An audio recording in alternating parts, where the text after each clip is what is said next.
bilan kishi uchun kuchli bo'lish qay darajada to'g'ri? Erkaklar kuchli ayolni yoqtirishmaydi. Har doim kuchli ayollarga juda qiyin bo'lgan. Boshqatdan tug'ilganingizda kuchli ayol bo'lmaganingizda balki bugungi darajaga ham yetmagan bo'lardingiz. Raqobatda yengildimmi agar men o'zim ustimda ishlayman. Qat'iyligimni ham sababi shu. Farzand onasiga ko'rsatish kerak bo'lgan hamma yaxshiliklarni ko'rsata oldingizmi onangizga? Onam ezildilar. Onamni ezdi. Qaysidir ma'noda yemagan somsangizga pul to'lashga majbur bo'lgansiz, lekin kutilmagan bir hamkasbingiz sizni oqlab chiqdi. Masalan, ikkala qizga ham ekspertiza qilinmagan narkotik. G'irb ichib olgan. Bir kun kelsam, qotib qolgan yotibdi-da. O'sha botqoqqa itarishga harakat qilishdi. Sizni aybdor qilib ko'rsatmoqchi bo'lishdi. Meni yaxshi ko'radigan odamim bor. Menga sovchi qo'ymanglar. Bizlarga ham, muxlislarga ham juda qiziq bo'ladi. Men uchunchi eng past odam Alfons.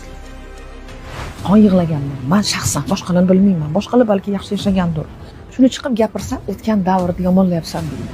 Kechirasiz, 24 yil insonning umri o'yinchoqmi? Bu vaqt ichida qancha ko'z yoshlar to'kildi.